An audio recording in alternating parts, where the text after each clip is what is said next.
These technical issues. Okay, all right.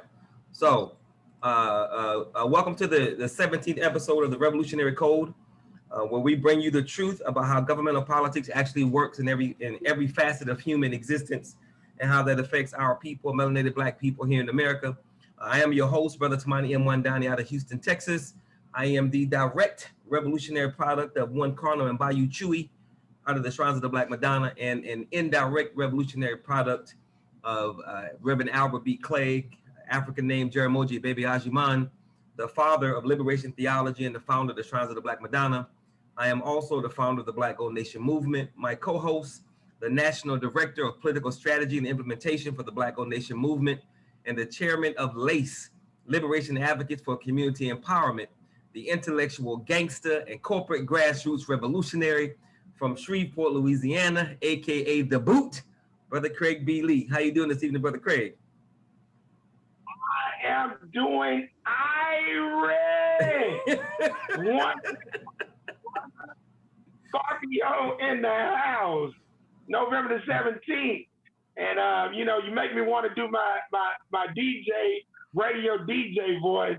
This is Craig Lee coming in live and direct from Shreveport, Louisiana. So that's my radio voice. But I want to say hello to everybody out there. And for those of you who wish me happy Life Day, I want to thank you guys because it was indeed a wonderful celebration. Amen, amen. Before we get started this evening, let me take a few minutes to let you know about the Black Gold Nation Movement. Our ultimate goal is to put ourselves in a position by which we can own and or control the environment, because we believe, those of us in this movement, that when we allow other people to control our environment, we lose.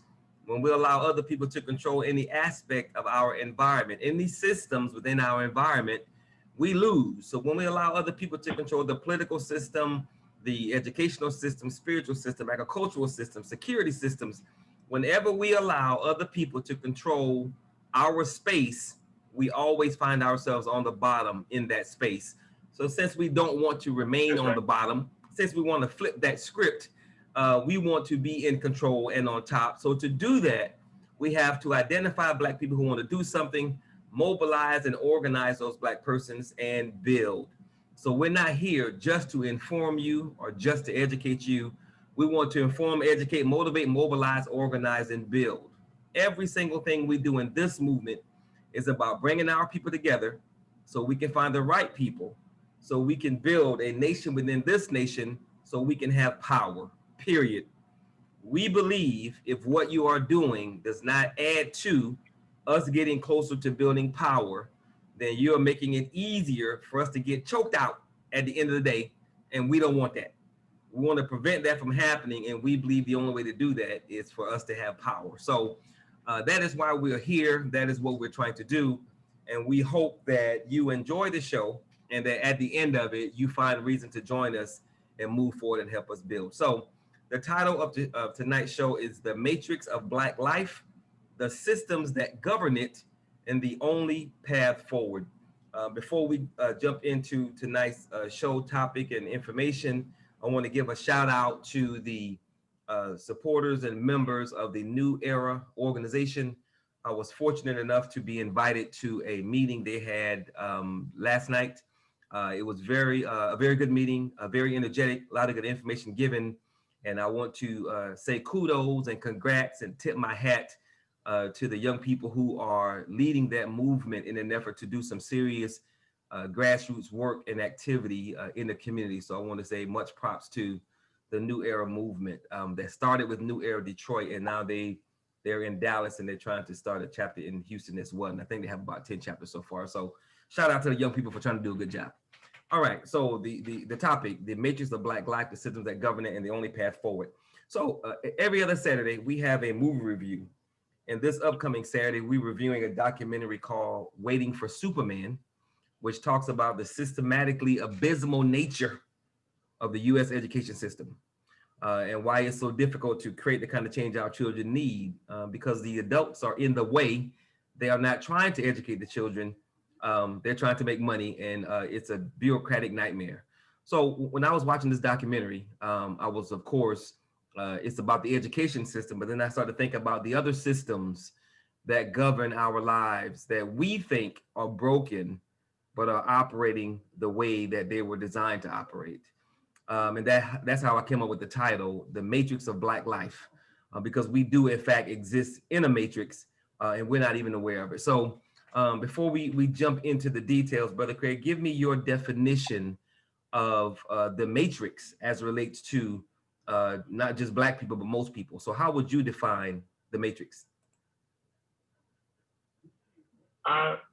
The matrix is a systematic construct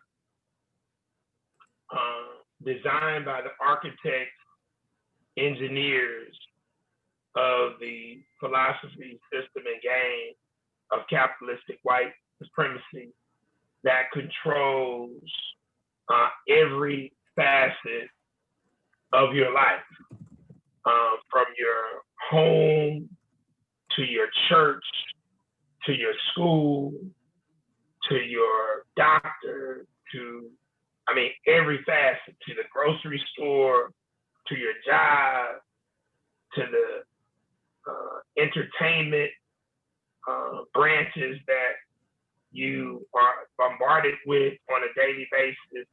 That's the Matrix. And the actual movie, The Matrix, gives you a very good perspective as to how this works on a daily basis. But it covers every aspect of your existence. Cool. And of course, in the movie, The Matrix is created, controlled by machines.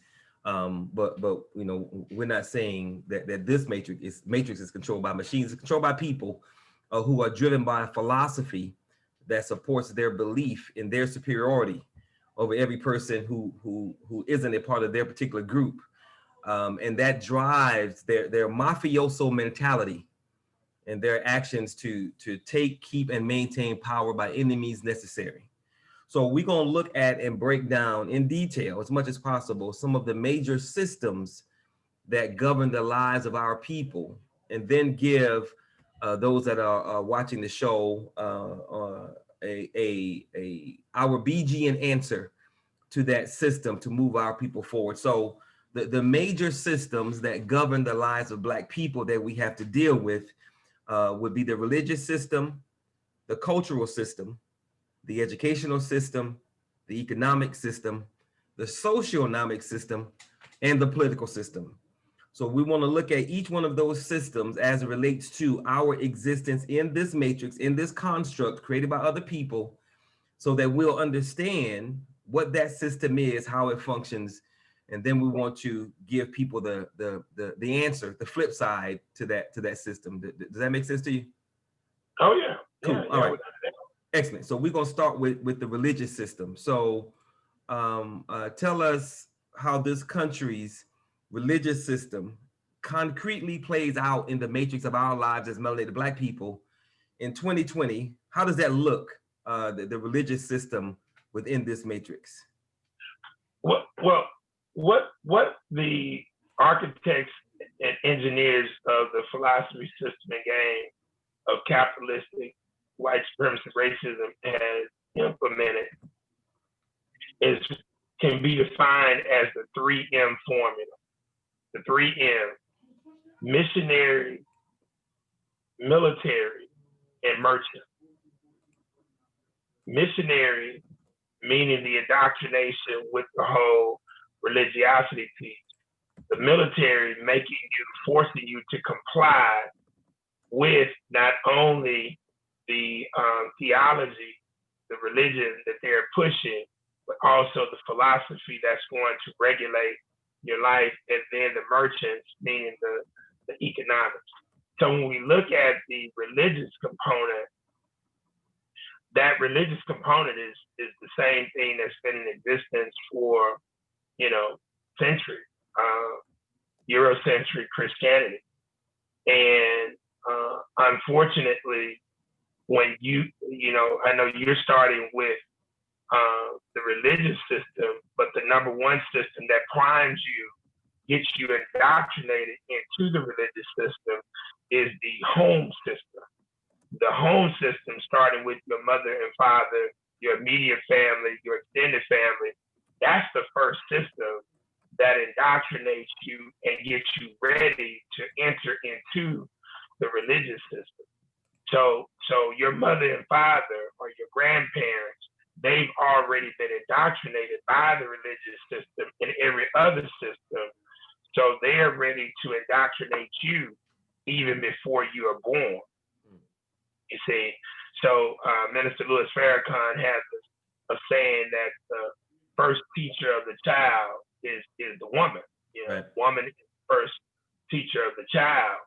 So you're teaching the child even before the child has come out of the womb, based on the thoughts that the mother has, based on what she's consuming by way of food, beverages, the whole nine. And one of the biggest things that is fed to the child in the womb is the Eurocentric Christianity.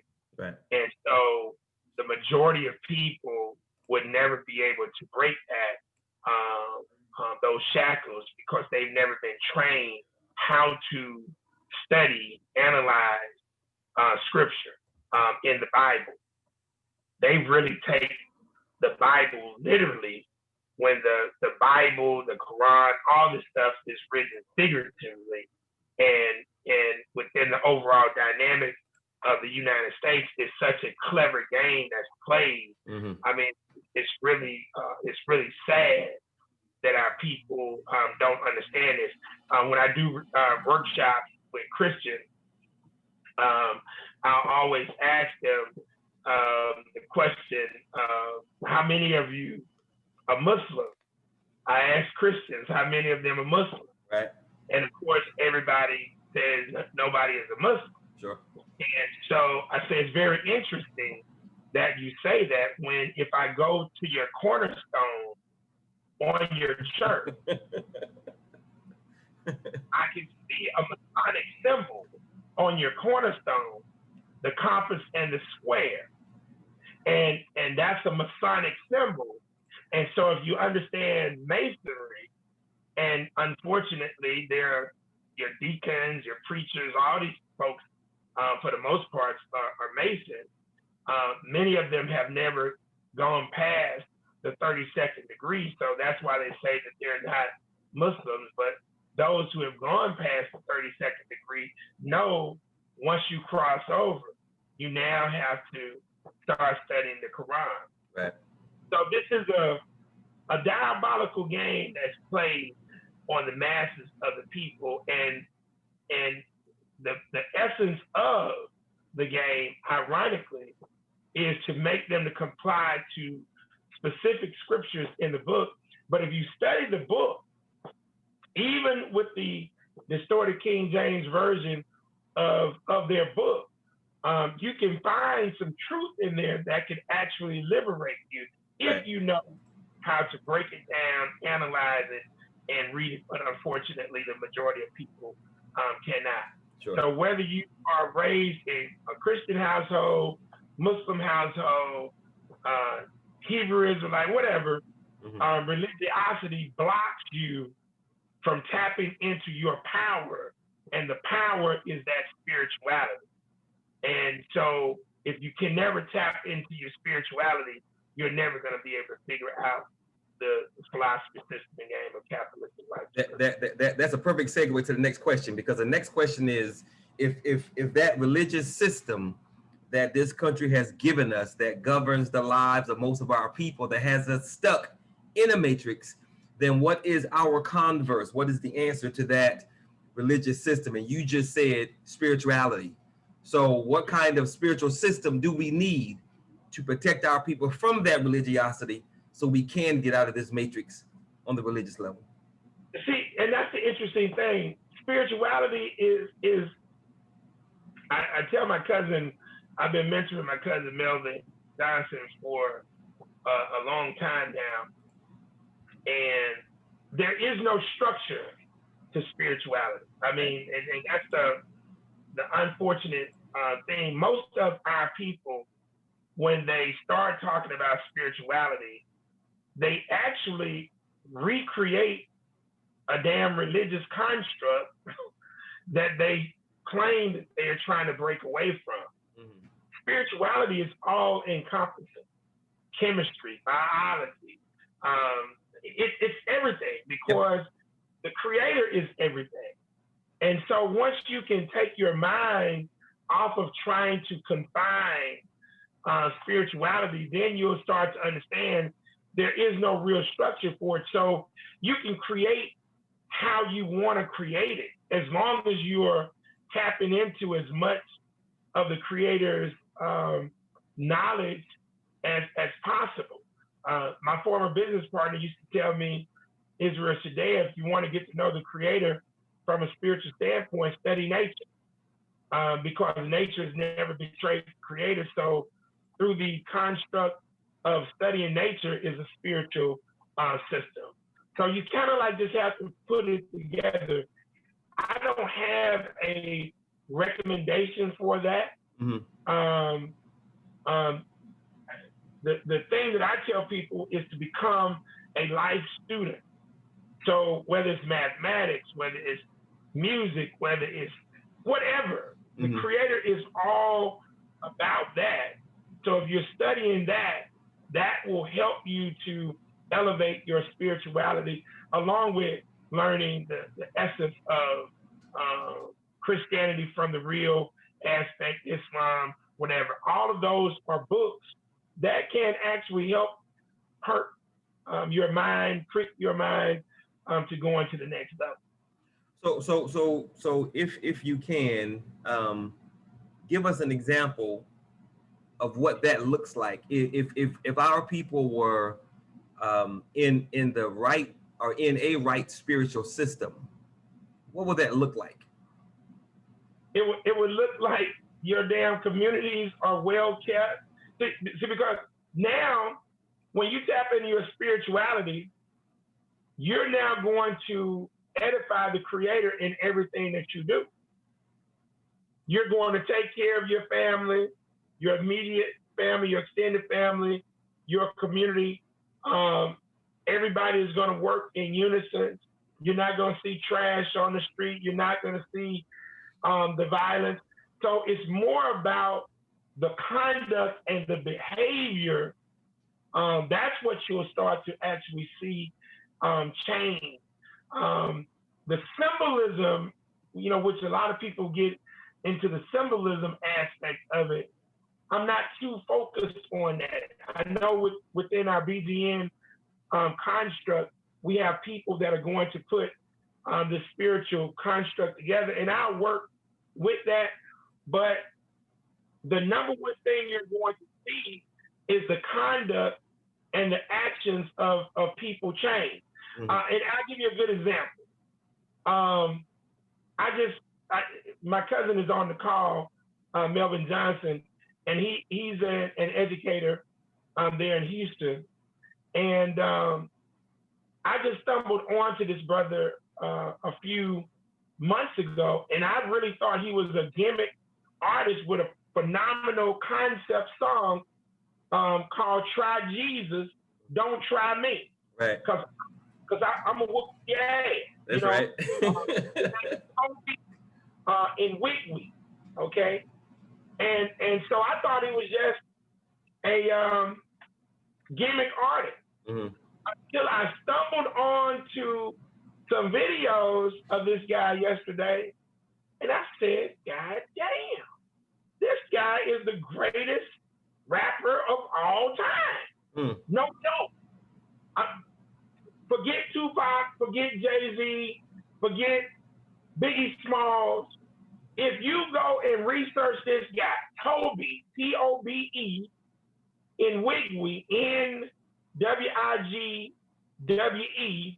and you just start to look at his videos. So now you say, well, what does this have to do with spirituality? Look here. This dude is blessed by the Creator. There's no way. Trust me when I tell you, I'm a writer. I'm a former percussionist. I'm also do executive production on 2 albums. There's no way that a human who is not spiritually and culturally connected to the Creator and the ancestors can come up with the concept that's in this dude's mind. So my point is, because he's been spiritually touched, now what comes out of his mouth and what comes out of his mind and the actions, you can see spirituality in motion. Right. Go to his page. I'm telling you, go look at YouTube and you're going to see a dude who edifies the creator. He calls the creator Yahweh, Allah, whoop the whoop. But he embraces this. His wife is in the videos, his children in the videos, and this dude has blown up. How you spell his name again? Huh? How you spell his name again? T-O-B-E? T-O-B-E-N-W-I-G-W-E in Okay. Wiggly. Got it. Okay? Yep. My cousin Melvin taught his best friend, and he has an interesting story about that, but these cats used to come dialogue with my cousin. Well, guess what? Through my spirituality, because this is 35 years for me, being on the enlightened path, I taught and have been teaching my cousin for years. So now my cousin becomes a disciple, and he's now impacting Toby. I never met him. Toby and his partner didn't get it, but at the end of the day, this brother, when you hear his lyrics and you see the visual images that he's putting out in a very nasty industry of the music industry, he's bringing what I told you that we need to bring forth, which is edutainment versus entertainment. Got it. And he's letting it be known that he is not embarrassed to be spiritually enlightened and embrace his culture. They go back to Africa. They bring all the cultural images. It's absolutely powerful. So that is a good example of what somebody can now tonight go and see. And then just compare and contrast his videos and his lyrics. Right. Out of Houston name, Megan Stallion, Megan Thee Stallion, any of these rappers who are talking about killing and shooting, you go and see his lyrics and you now see the creator in motion. That is another perfect segue to the next system that we want to talk about, which is the cultural system. How does the culture that undergirds the lives of most of our people tie into this matrix that we exist in? How does the culture tie into the matrix that we exist in? First off, we're not operating in culture. Okay. We're operating in subculture. Okay. Subculture meaning we have adopted the overseers' culture, the oppressors' culture, and we've created a subcomponent of what was stolen from us. There are certain aspects of our cultural legacy that we still embrace. For example, hip hop. Hip hop originates on the continent. It don't originate no goddamn New York. It originates on the continent of Africa. Spoken word and the drum. That is a part of our stolen legacy from the continent.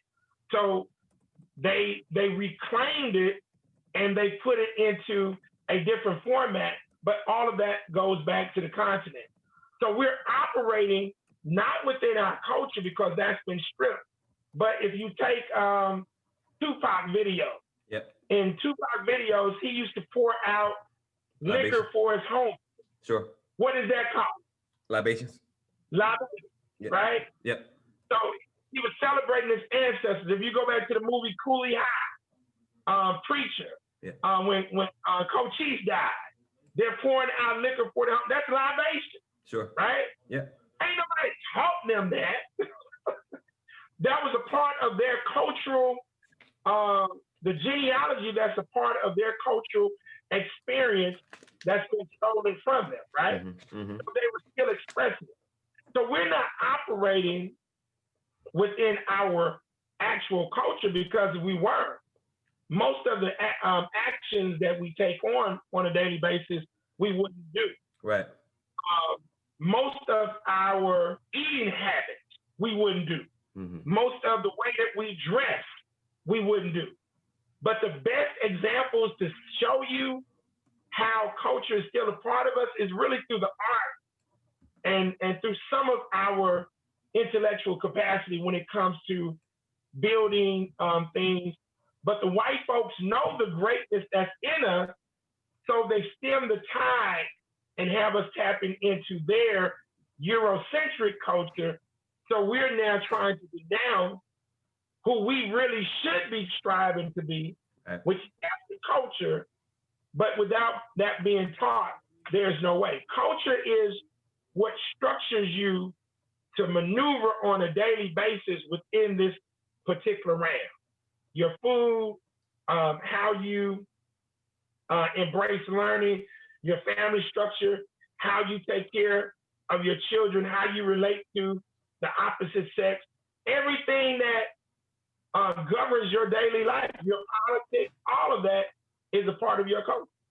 Okay, cool. So how do we again, what is the flip side of that subculture? What kind of culture do we need to combat that subculture, that slave culture, that niggerized culture, so that we can protect our people? And what does that look like? If we had the right culture, how would that look as it relates to the lives of our people? So those of us who have gotten onto the enlightened path, and this is where I want to be very frank and clear tonight, because as much as I love Malcolm, Garvey, and many of our other culturally enlightened brothers and sisters, this is where they missed the boat. The majority of our people who started to figure this game out, they wanted to detach completely from the economic system of capitalism.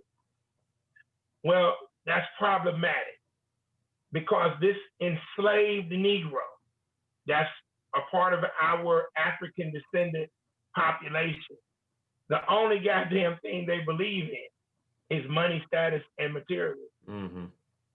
That's a reality. So those of us who operate within the revolutionary spirit of Malcolm, Marcus, Noble Drew Ali, some of the other enlightened brothers, Harriet Tubman, we have to now understand that, yeah, we can detach our mind from focusing on money, status, and materialism to make us feel valued, because that's irrelevant. We know that that's not the case. But we got to be focused on leveraging money, status, and materialism so that we can now have resources to create the reality, the culture reality that you're now talking about. Right. Because without the resources, first off, you're not going to get the attention of the masses of the people. That's right. Secondly, you're not going to be able to create the programs and projects that we need to really make some things happen. This past weekend, you guys did a phenomenal job down in Houston with the gardening behind the Black store over in Houston. Well, guess what? If you got money, you now can make that into a bigger project, but you start on a small level. But guess what? Next month is December. So what do we have coming up next month? Kwanzaa. But Kwanzaa needs to be a big thing. But if you don't have resources, you can't really make it as explosive as possible.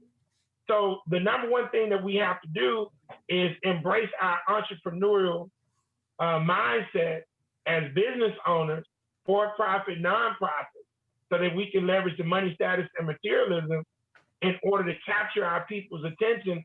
And then they'll follow the direction that we lead them into in terms of reprogramming them from subculture focus to an actual cultural focus that they're rolling with. Right now, the people who talk culture are broke as hell.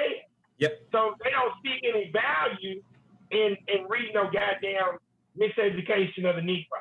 They don't see any value in reading Amos Wilson's Blueprint for Black Power. Right. Because the people who have been advocated for, they got the answers, but they ain't got no damn dope. You see what I'm saying? Right. Dr. Francis, and this ain't no slight on Dr. Francis Cress Welsing, Doc Ben, any of our great scholars. But I always put this in a example. If you come into the George Bush KKK Houston International Airport, his name is George Bush. So, but imagine this, somebody, and this will break it down. Imagine you fly into Houston. People are flying in, okay, and you got a west wing and you got an east wing. Mm-hmm. In the west wing of the airport, it is announced that Oprah Winfrey is coming in. R. Kelly, although his ass is in jail, he's coming in. LeBron James, Michael Jordan, Deion Sanders, Beyonce, T.I. Yeah. Everybody is coming in the west wing, okay? Yeah. But on the east wing, Doc Ben is coming in. Francis Cress Welsing is coming in. Reverend Clinton is coming in. Malcolm is coming in. Right. Okay, so here's the question. The West Wing. What was 99% flock to if that is the case? The West Wing. Okay. Why would they flock to the West Wing? I would say because they don't have they don't value the knowledge that those people bring. They are looking at the money, the status, and the materialism of those in the West Wing. They're going to flock to the bling bling. Exactly. The money, status, and materialism, that which they've been conditioned to believe in, is at the West Wing. That's their religion. All right, that's their religion. Absolutely. Now, which wing has the solutions that will change their goddamn lives? The East Wing. The East Wing. Right. But why they ask, if they got the solution, why they ask the East Wing? If they got the solution, what? Why aren't they at the East Wing since the East Wing got the solution? The East Wing ain't got no bling. Exactly. But they got the damn solutions, right? No trinkets. So what does that tell you about the minds of our people? Do they care about the solutions or do they care about the bling? We got to look good. We care about the bling.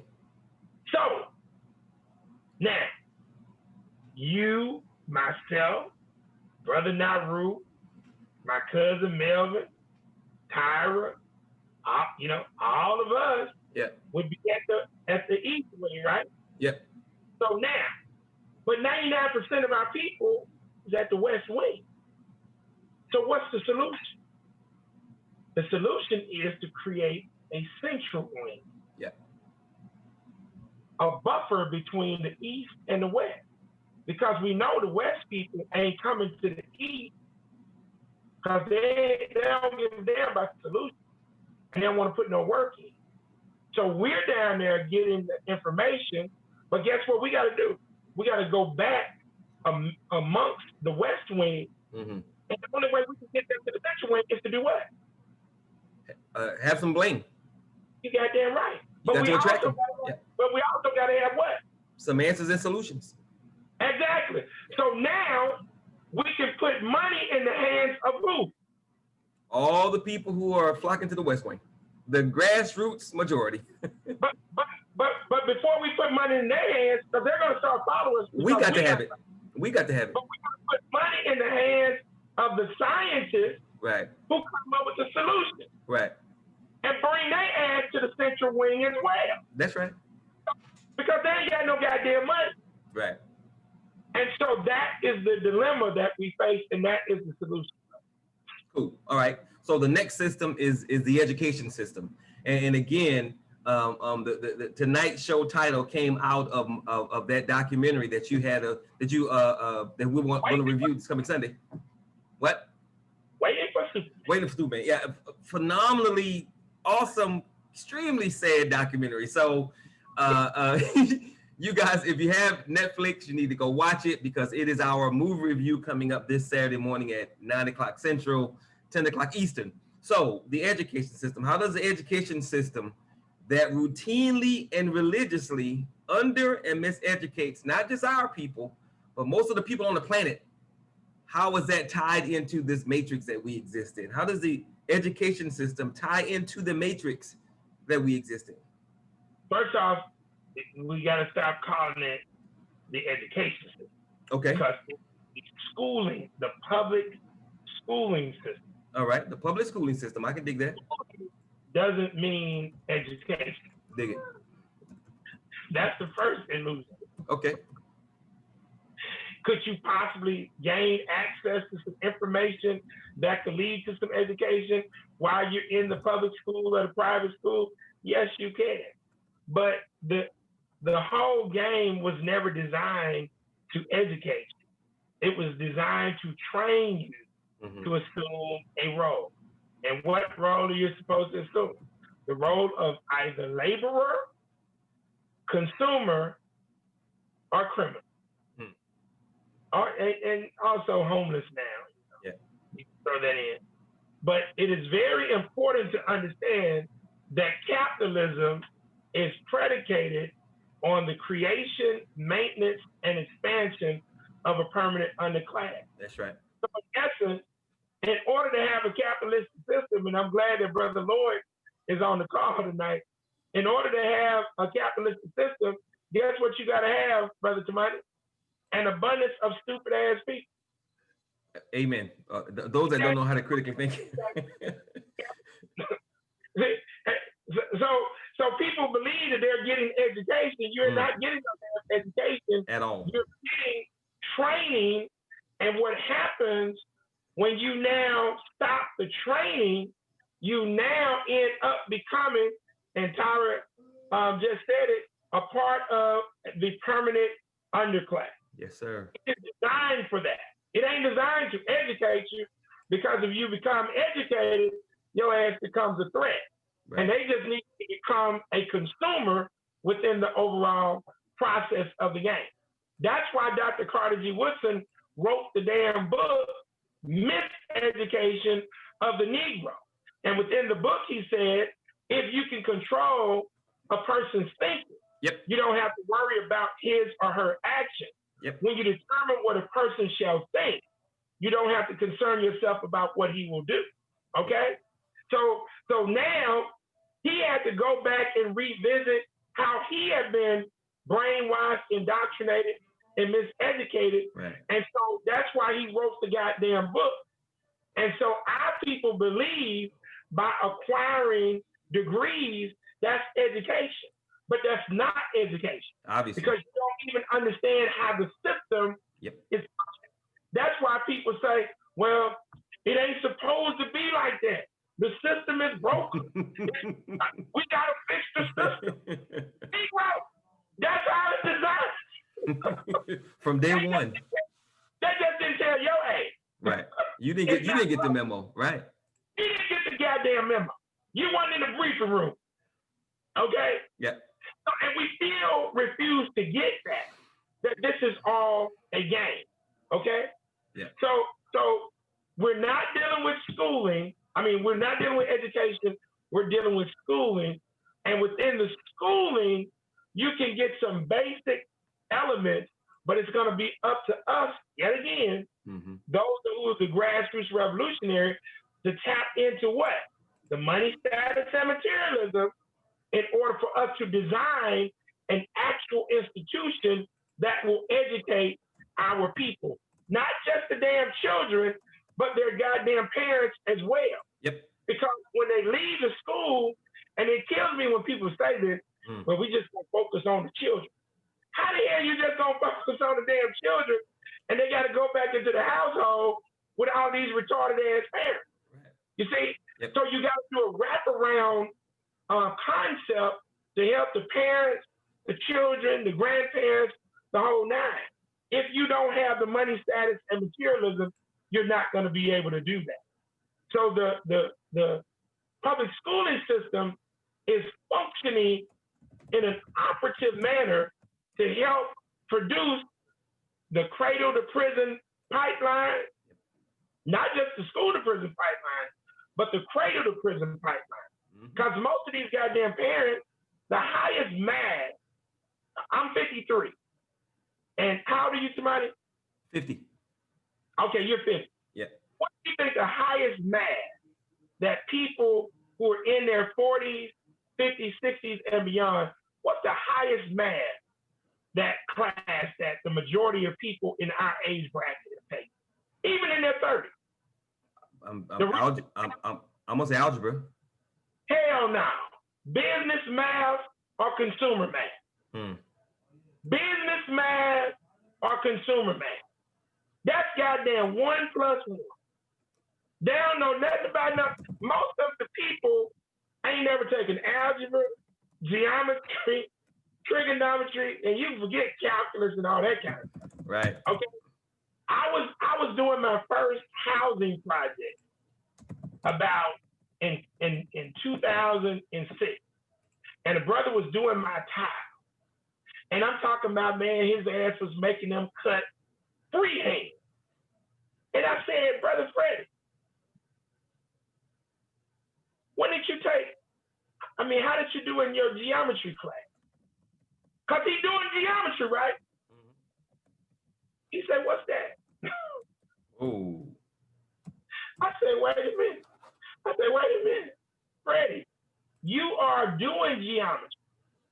But he had never even heard of geometry. Wow. Okay? Yeah. So what I'm saying to you, brother, is our people are not educated. Right. But the system was designed to keep them in a state of perpetual ignorance and stupidity. And once you get to a certain level, age, your mind turns off on acquiring information that will become knowledge, and you just focus on the acquisition of the money, status, and materialism. And that's why the Negroes pursue this and go to jail and end up getting kicked. Right. Okay. All right. So what kind of educational system do we need to combat this public schooling system to protect our people, and how does that look? What kind of education do we need? Go ahead. We have to create a culturally based curriculum that embraces what I call the B-STEAM. I have a curriculum called B-STEAM, B-E-STEAM, S-T-E-A-M. Yep. Business, economics, science, technology, engineering, art, math. What is the highest form of water in the world? Steam. What's the highest level Steam. that water can be? Steam. Steam. Can you see steam? Yeah. Once it's in there, can you see steam? Oh no, that was in the air. No. Hell no, you can't see steam. Right. But it's there. Sure. Hydrogen, H2O, is still there. So we gotta now, and water, you take liquid water, and at a certain temperature, it now evaporates and returns back into the atmosphere at a gaseous state. Yep. So we gotta now teach our children and our people to be STEAM. We gotta teach them to focus on business, economics, science, technology, engineering, arts, and math. And so that curriculum would be a culturally based curriculum with business, economic, science, engineering, arts, and math at the core of the concept. We'll be teaching goddamn children about real estate. We'll be teaching their ass about investments early on. Yep. We'll be teaching them about governmental politics, how the whole system. Hey man, this is what education would actually look like. Right. Okay. If you missed the beginning of the, he trains his daughter right there. Naru said what? Brother Naru said that's how he trains his daughter. Amen. An alternative curriculum from a culturally relevant position, and gives her real life information. Dig it, dig it. If you missed the beginning of the show, you're listening to the Revolutionary Code, where we bring the truth about how governmental politics actually works in every facet of human existence and how that affects our people, Black people here in America. Tonight's show is our 17th episode and is titled "The Matrix of Black Life: The Systems That Govern It and the Only Path Forward." My name is Tamani Amandani. I'm the founder of the Black Gold Nation Movement, and my co-host is Brother Craig B. Lee. He is our National Director of Political Strategy and Implementation for the Black Gold Nation Movement. Okay, Brother Craig, the fourth system is the economic system. So how does the American system of capitalism tie into this matrix that we exist in? And we've already discussed that because capitalism is predicated on the creation, maintenance, and expansion of a permanent underclass. Yes, sir. Unlike our ancestors, you cannot, and not all of them did this, but most of them did who had gotten onto the Enlightenment path. You cannot divorce yourself of the system because what the white folks have done, they took our system from the continent, which is free enterprise. We are the original business people of the planet. We are the original marketers. We are the original exporters, traders. They took our system and intertwined it into their system of capitalism, okay? We must participate in the game. Not no damn socialism, not no goddamn communism. We must participate within capitalism because of free enterprise. And for no other reason, because we must respect our ancestors. Sure. Because we are the original business people of the planet. And we got to get back to that particular game because it's up to us. You're talking about $1.5 trillion consumption spending that our people have, but less than 3% of that is spent with Black businesses. But goddamn, Brother Tamani, how you gonna spend 50% with our people if everybody has got a damn lawn service, hair care, all these low-hanging fruit businesses. We got to expand our mind, and that's why you got to tap into your spirituality.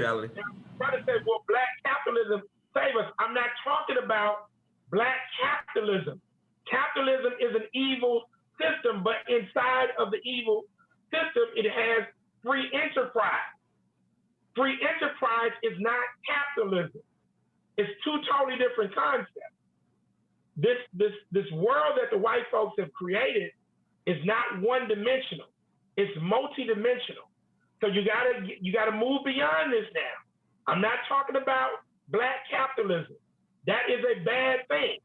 I'm talking about Black people learning, relearning how to become business owners in order to leverage resources from our people in order to reinvest into our people so that we can now bring us out of our actual condition. And because the system is not designed to teach you economics, they're designed to teach you how to become an employee. It becomes a very difficult proposition for our people to understand because they've stolen the thing that produces entrepreneurship, which is your mind.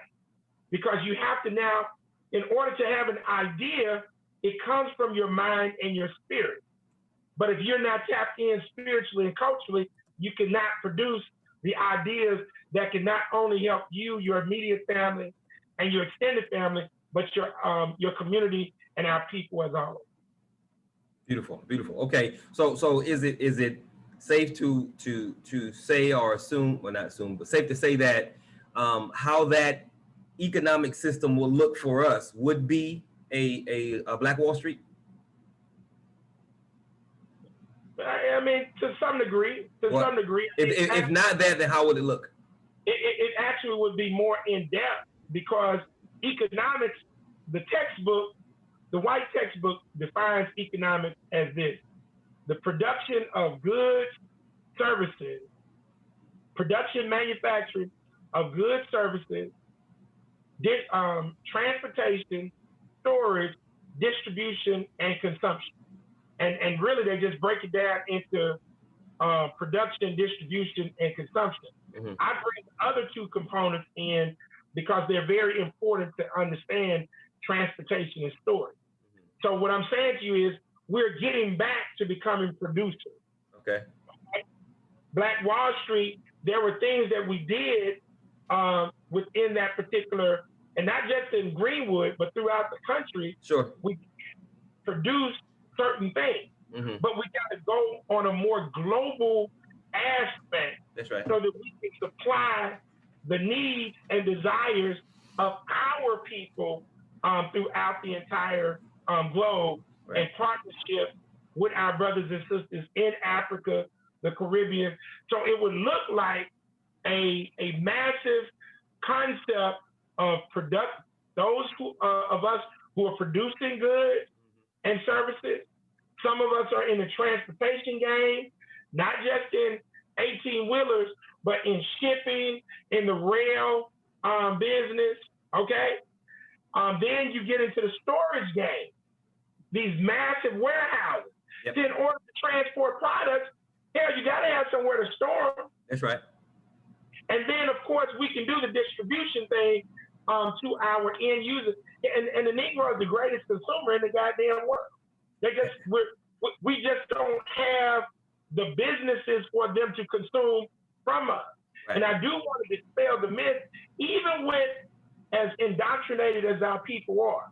If you got a good product and service and you build up a good reputation, our people will do business with you. No doubt, no doubt. Yeah, we'll support you to the end as long as you take care of business. So yeah, I agree with that. Okay. But last thing about that, mm-hmm, the other aspect of what that will look like, it will look like 20% increase from 3% or less right now. We will go up to at least 20% goal of the Black Cooperative Economic Disposable Income dollar. And if we just leverage out of that goal of 20%, yep, if we just get 10%, yep, under the Black Gold umbrella, yep, $1.5 trillion. Yes, sir. That's $150 billion. And now we are bought. So you ain't got to have 20, 30, 40, 50, damn sure you ain't got to have 90% because we don't have the infrastructure, the economic infrastructure to do that. Mm-hmm. But if we just get 10%, we've created millionaires, billionaires, and we've helped our people, yes, sir, schools, the whole. All right. So we got two systems left, and the next one you're going to have to define before you let us know how it ties into the matrix. So the next system is the socioeconomic system. After you define what that is, tell us how this country's current socioeconomic system ties into this matrix that we exist in.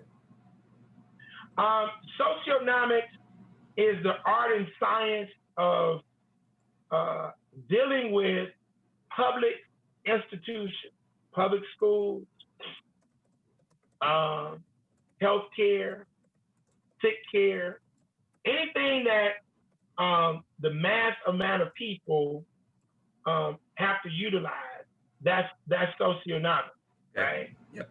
And so within that particular system, it's already controlled by the individuals who are controlling, who are in power, automatically. And see, yet again, in order to now take a piece of the pie on the public schooling dynamic, which we're going to get into the political governmental politics system next. Yep. That really is what controls that dynamic. That's right. Okay. Yep. The governmental politics controls that dynamic of socioeconomics. The reason that politics is last in the 6 pillars of empowerment is because you get the first 4 in place: spirituality, culture, education, economics. The socioeconomics falls in play, and then you'll be able to rock and roll on the governmental politics. But the governmental politics, the public policy, is what regulates all of the socioeconomic aspects. That's the last system. Uh, go ahead and bring it home. Tell us how the current political system or the system of politics, how does that tie into this matrix that we exist in? And of course, what kind of political system do we need to have to get ourselves out of it? So politics, first and foremost, for everybody, is the art and science of leveraging agenda, personal or group agenda. It's not just government, but for the sake of understanding socioeconomics, it is talking about governmental policy. But politics you'll find inside of families, marriages, schools, jobs. Politics, again, the art and science of leveraging personal and group agenda. So currently, the United States governmental system is designed with a two-party system that neither party is operating in our best interest. So we have to create our own political apparatus in order to negotiate and navigate the treacherous waters between both parties and now create our own agenda. Ice Cube was on point with establishing a Black agenda, but his game plan had no weight because you can't just put something on paper and you don't have people who have mobilized and organized together with votes and money to now show the white folks you got 5-10 million people behind you. Because look, they pay you your millions to be an entertainer. So they know you're not operating 5, 10, 20 million strong. Mm-hmm. But if you now are serious about that, and you got 5, 10, 20 million people strong around the same common independent governmental political organization, and now you all are putting up $100 a year, now you can make some things happen for your people. But the focus is not on the federal national level, the focus is on the local level, because the only thing that you can do at the state and the federal level in the United States is to leverage resources for the benefit of your local territories that have majority African descendant population. That has to be our focus. Taking over villages, towns, small cities, and mid-sized cities with large African-American populations. And when you have places like Houston, Dallas, Atlanta, New York, where you have 10, 20, 30% Black population, African-American population, we just gain leverage in those particular cities. Right. But we take over the smaller land masses. And that's how we would actually operate, because currently neither the Republicans or Democrats are in our favor. And look, somebody, I'll say this before I turn it back over to you. One of my supporters, I made a post about Biden and having all these white folks in his cabinet, yet again playing games with our people who have now voted for him, right? Yep. So she comments on the article, or she sends me an article with this brother by the name of Cedric Richmond, who is a congressman from New Orleans. And she said, before you start saying anything about Biden, you need to know Black people are going to be in his administration. This brother here is going to be heavy in his administration. And I started laughing because I said, first and foremost, sister, Cedric Richmond is my goddamn pop. That's the first thing. I knew before he became a damn congressman, because New Orleans is my second home. I'm a graduate of Xavier University. But Cedric and I have had conversations. He wanted me to flip and become a Democrat. I'm not. He was like, Craig, you're never going to win public office in Shreveport as an independent. I say, brother said, you do what you got to do. I do what I got to do. Now, he knows that I'm an independent. And Tamani, I'll send you a photo, because I sent her a photo. Last year, Cedric came here to Shreveport Governor Edwards, because he was trying to get reelected. This was a private meeting with influencers in Shreveport. So I told my friend girl, I said, "You're a Democrat. I'm independent, but your ass wasn't invited to the meeting." So I sent her a photo of me and Said. So now guess what? I want Said to get into the White House. That's right. So guess who got now direct access to his aid? Okay? The independent. This is how this works, man. All of this is based on relationship. Yes, sir. And it's based on no goddamn political party. And that's why the Congressional Black Caucus is so inept and inadequate, because 99% of them, 99.9%, are Democrats. So you can never broker a deal for the Black community, because all of our eggs are in one basket. That's right. Yeah. You got to be able to negotiate on both sides. Right. I'll leave you with this example. Anthony Davis just won a championship with the Los Angeles Lakers, right? Yep. He just won that championship with LeBron James, right? Right. Anthony Davis is a free agent. He's opted out of his contract, right? Yep. Guess who's this goddamn agent? LeBron's people, probably. That's another kind of brother, man. Now think about this now. Think about this. Come on. You're right, Naru. Rich Paul, who is LeBron.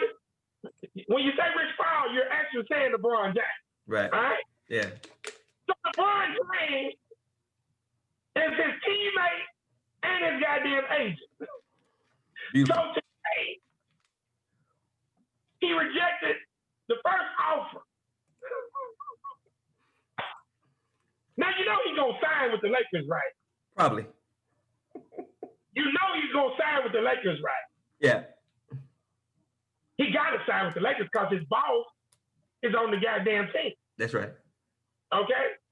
So at the end of the day, LeBron and Rich Paul are able to play two ends against the middle, because they've delivered a championship, but they're playing with the Lakers. So it's like, hey, if you want me, you got to pay more money.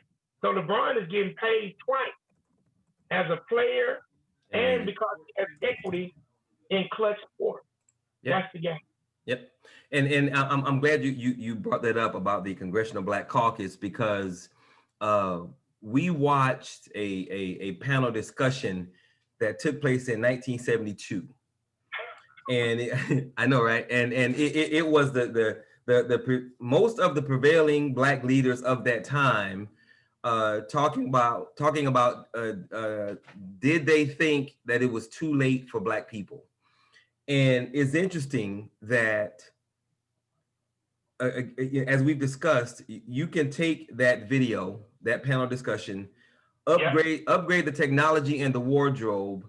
You can even put some of today's Black people's heads on those bodies, and it will be the same conversation, the same statement, the same argument, and we have gone nowhere. We've gone nowhere since 1972 because we're still talking about and doing the exact same thing over and over again. And it's telling to me that what we are talking about here, what we are discussing and doing in this movement, those 6 pillars of empowerment, those 6 systems that constantly kick our ass, we don't understand the converse to those systems, nor do we understand how to develop them. Exactly. So is it safe to say, Brother Craig, that if those brothers and sisters in 1972 had the 6 pillars, then we wouldn't be in the position that we're in right now? Oh, absolutely. But who did have a very good perspective about some of those things was your mentor and teacher, Reverend Cleve. At least the first 3. and he laid the wood on their ass and let them know this ain't nothing but some flim flam because ain't none of you Negroes got any power. And you know, as you and I learned about the convention that they had in 1972, you know, he wasn't actually invited, obviously, or he rejected the invitation after he went through what he went through on that panel discussion. That's right. Because it's nothing but games. Look, man, every ethnic group that, well, hold on, let me say this. This is a goddamn team sport. Yes, sir. This ain't no goddamn individual sport. If you play football, basketball, any team sport, you got position. But before you get on the field, there's a process that you got to go through. There's a philosophy of how the game is going to be played. That's going to be laid down by the coaches. The ownership is going to let you know how we going to roll. All of this is before you even get on the field. Yep. Then you got to go through basic training camp. And then you got to qualify to get on the field. Now, a lot of people going to be on the goddamn bench. And you need to be on the bench. Right. Some of you don't even need to be in the state. But the bottom line is we got to have a team. Yes, sir. And everybody can't be the goddamn quarterback. Everybody can't be the running back. You got to have different people playing different positions. And this is where we have really not understood the game. And from 1972 to now, we've actually regressed. Yes, sir. We've actually regressed within the framework of this. And now we are allowing a small segment of our people to hold us hostage. When you got Negroes that's willing to kill rappers on a major interstate in Dallas, Texas. And by the way, the guy who was murdered a few weeks ago in Dallas, Mo 3, I just sent you the video with him and Lil Bootsy with Mike Tyson right. just from a couple of months ago. Yep. And that's what happened this past weekend in Dallas. Lil Bootsy went to go pay his respect. Guess what happened to Bootsy? You got shot at? Yeah. He in the hospital right now. Yep. We've allowed a small segment of our people to hold our people hostage. Mm-hmm. Some of these folks are gonna have to be dealt with. That's just the reality. And what do we call that segment of Black people that are holding us hostage? What faction? Savage Negro. Savage Negro. So we actually have a title for them. They're melanated savage Negro because they are lacking of spirituality and culture on a high level. Yes, sir. More so than the bourgeoisie, the pseudo bourgeoisie, and the melanated grassroots Negro. Yep. These are people who are truly value money, status, and materialism more than they value life. Mm-hmm. And this is the reality that we face. This is the reality that we face. But we can win this game if we get Black folk of good spirit, good mind to mobilize and organize and become a part of the Black Gold nation, and we start to rock and roll throughout the country and make some things happen. Dig it. Before we turn this thing over to see if anybody has any questions, I want to be very, very, very clear on what we're saying here tonight. There are systems that govern and control our lives. Most of our people exist in the matrix, meaning they exist in a world that they don't fully realize they exist within because they are asleep. What we're saying in this movement is that the systems that are holding us hostage, the path to create a contrary system that supports, builds up, moves forward the black mind, body, spirit, and psyche. I am saying to you that we have the leadership needed to create those kinds of systems. The systems, the 6 systems that we discussed tonight, the religious system, the cultural system, the public schooling system, the economic system, the socioeconomic system, and the political system, the way that they currently function, they're not broken. The way that they currently function or how they've been designed to function. It does not benefit us because it was never designed to benefit us. What we're saying in this movement is that we have the converse to those systems that are destroying our people to build up our people. And just like in 1972, the things that Black people were talking about then, Black people are talking about now. Why? Because they do not understand the philosophy, the system, and the game of capitalistic white supremacy and racism, which controls those systems. That's right. If you are not a part of a movement that understands how your enemy thinks, how your enemy functions, how your enemy moves, the games your enemy plays, you are wasting your time in that organization. Time we do not have. So if you are serious, that I do mean if, all caps, bold, italicized, underline, if you are serious about the liberation and salvation of Black people, you absolutely must be a part of an organization that is as serious with answers, proven solutions, and leadership that knows what they're doing. I communicate with people from all over the world every single day because this is what I do. And most of our people don't have a clue as to how this thing works. Even people who are head of organizations or are acting as leadership for our people don't have a clue. But our people are so thirsty for answers that we're constantly giving our time, energy, money, dollars to people who are charismatic, who are intelligent, who speak well, don't offer solutions, address.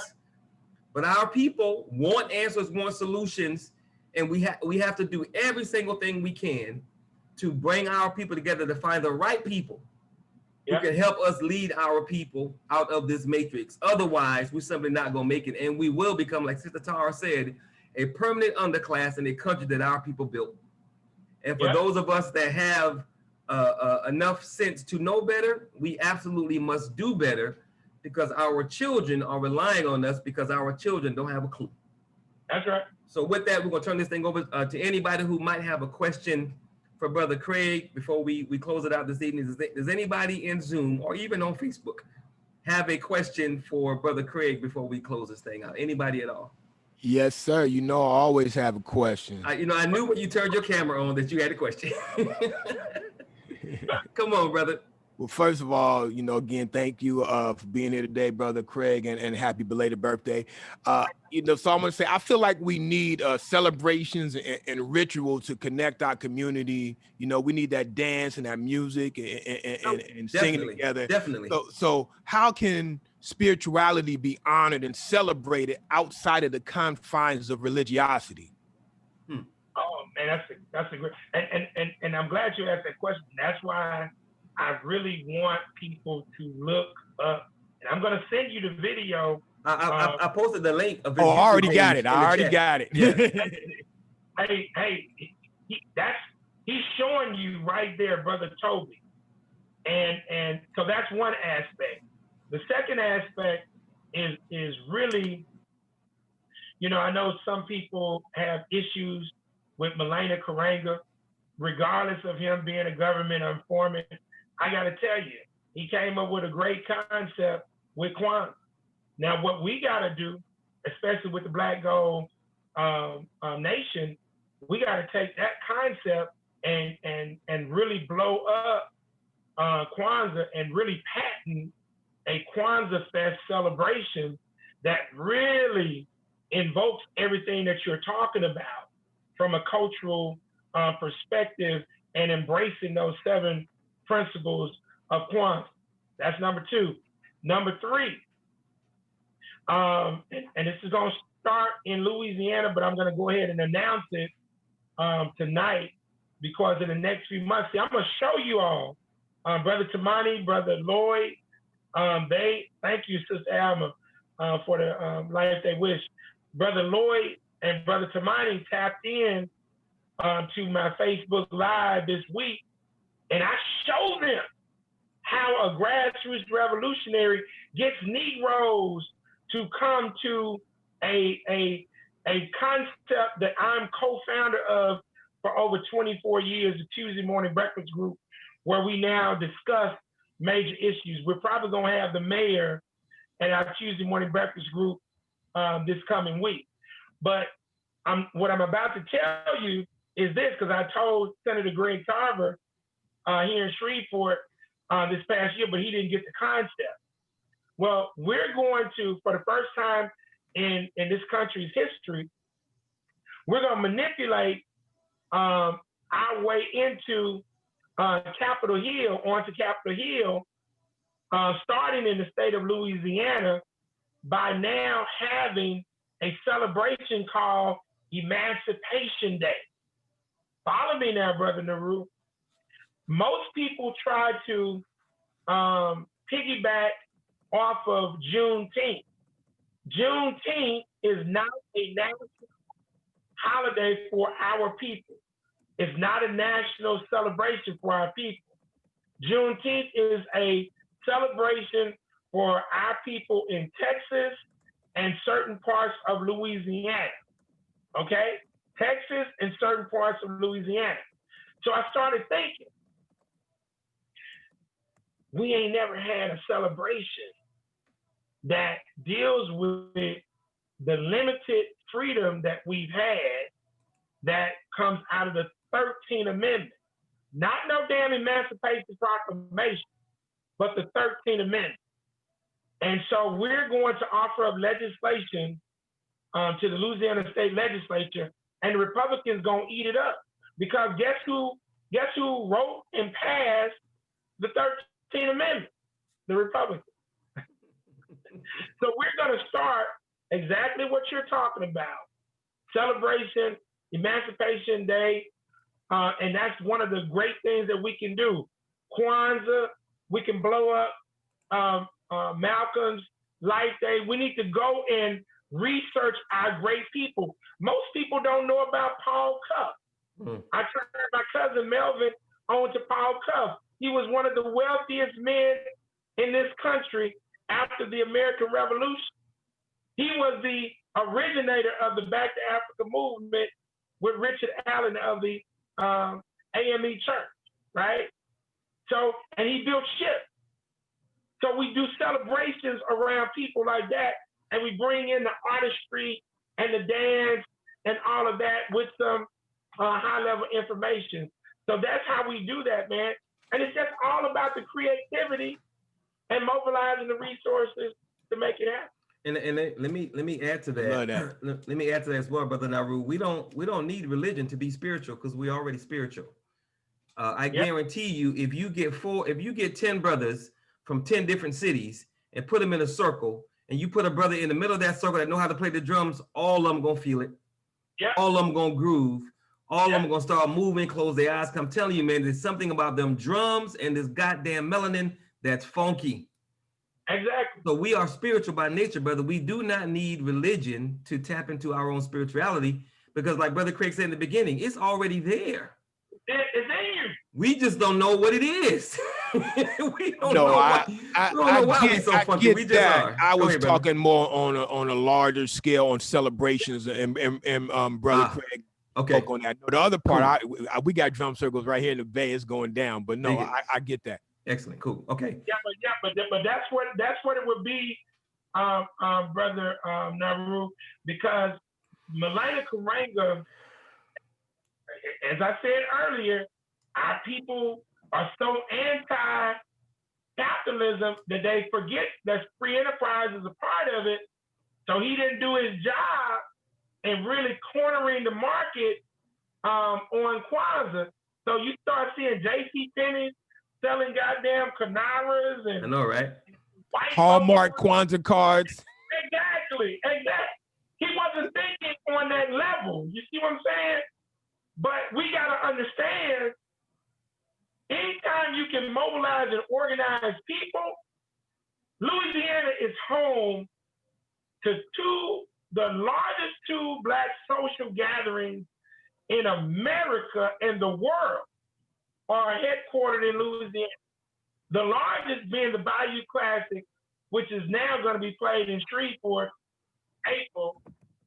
It started in Shreveport in 1973 and then moved to New Orleans in 1974 because we couldn't accommodate all of the damn people. And then, of course, Essence Fest.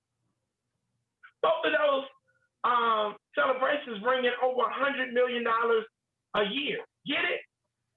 See how people got goddamn money. But we always just focus on partying and shit. We're not focused on securing the bag. That's what the young people say nowadays. Securing the bag. We got to secure the bag. So we create the celebrations and we monetize it, but we control it. And the Emancipation Day, bro, trust me, it's going to spread throughout the entire country, but we're going to start it here in the state of Louisiana. And then through the BGN network, we elevate that throughout the country. Malcolm X Day, any other kind of goddamn celebration that we think about. Hell, you have a specific date for that already set? We're looking at February the 1st. We're looking at February the 1st, 2021. And the reason I chose that day, the 13th Amendment was signed and passed on January the 31st, 1865. Okay? So I'm thinking February the 1st, because that was the first day that one of our ancestors said, you know what? God damn, I ain't got to pick no motherfucking cotton. Unless I want to. Okay? So I'm thinking that particular day, but we'll toy around with it. But we're going to have Emancipation Day in Louisiana, but we're going to get the state legislature to offer up a proclamation for it. Because guess what? If you look at what Biden has put in his plan, they trying to placate the Negroes with Juneteenth. That's why I was trying to explain to Senator Greg Carver about the importance of Emancipation Day. But the Republicans are going to eat that up because it goes directly to the fact that their party passed it. And then this is how we start to maneuver and manipulate both sides against each other. And let me also say that if we had spirituality and right culture, it wouldn't matter if someone else made a Kwanzaa card or whatever, because we wouldn't buy it.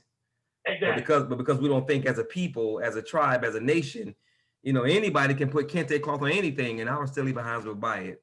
Go back.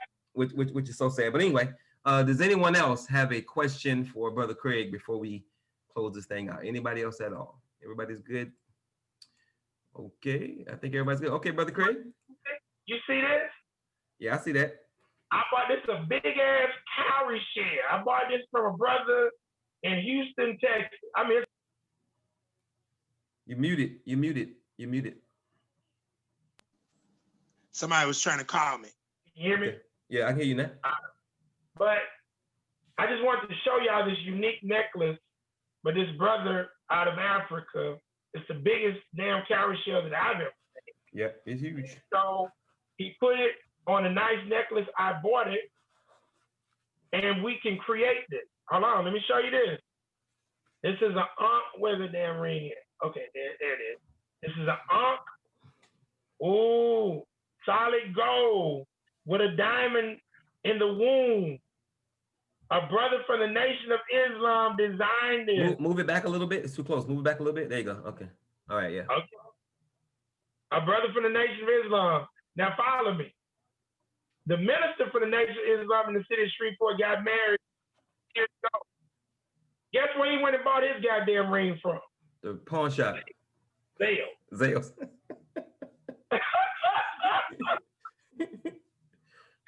I went and met with Brother Ron Turner. He was in the Nation of Islam, and guess who I bought my goddamn ring from? Brother Ron, from the goddamn Cooper Road. Majority Black community. And look, his eyesight was going bad, so he couldn't drop the diamond in there. So I bought the diamond from this white boy, so-called Jew, and he told me to go to this other white jewelry shop, and the jewelry shop says, where the hell did you get that damn ring? Who designed that? And I said, a brother from the Cooper. He thought a jeweler had designed it. Now, why do I bring this up? You got all these Negroes in hip hop who make money, millions of dollars. And who is the jeweler that they pop up in 90% of the hip hop lyrics when they talk about jewelry? Jacob's Jewelry. Is he black? Hell no. No. Now, Brother Ron Turner tried to get the Negroes to go into the jewelry business from the Nation of Islam. They didn't want to. He tried to get them to go into the upholstery business. They didn't want to do it. He tried to get them to go into the auto body business. They didn't want to do it. He got 5 acres of farmland. And you know goddamn well if they didn't want to do jewelry, upholstery, and body. They ain't gonna work no farm. Okay? Listen to me, man. Our people gotta stop playing games. Yes, sir. I'm not playing no games with Negroes. I'm telling you right now. If you ain't about the business of liberation, empowerment, and advancement for your people, I'm gonna tell you just like Benny Siegel said in State Property. Your punk ass is either gonna get down or you gonna lay down. That's right. I'm not having no powwow discussion for you because, as Tamani said, we ain't got no quantitative or qualitative time to be wasting trying to convince you of something that's already staring you in the face. So I thank you guys for participating in this call tonight. And if you need any information from me, inbox me and I'll help navigate you towards an answer that will benefit whatever question that you have. Amen, amen. Thank you guys for being a part of the show. I sincerely appreciate it. Always remember 2 things. No one can do everything, but if everyone does something, everything will get done. And absolutely, always, always, always remember that nothing is more sacred. Not you, not me, not Brother Craig, not Brother Naru, not Sister Fabu, not Sister Alma. Your family, my family, your kids, my kids. Nothing is more sacred than the liberation and salvation of Black people. Because guess what? If Black people don't make it, you're not gonna make it. I ain't gonna make it. Brother Craig ain't gonna make it. Brother Naru not gonna make it. Sister Fabu not gonna make it. Ain't nobody gonna make it. But if we put the nation first and we become race people first, then everybody that looks like us will be taken care of because the nation will have power to protect the people. That's right. So with that, thank you guys very much. God bless. Have a wonderful evening. And I hope to see all of you guys this Saturday morning as we review the documentary, Waiting on Superman. It is eye-opening. It is telling. It's sad, but it is what it is. And we need to find out what's what so we can fix it because damn it, it's broke as it relates to us. So with that, 9 o'clock Saturday morning, 10 o'clock Eastern Standard Time. With that, you guys have a wonderful evening. God bless. And again, thank you very much for being part of the show. Peace. Peace.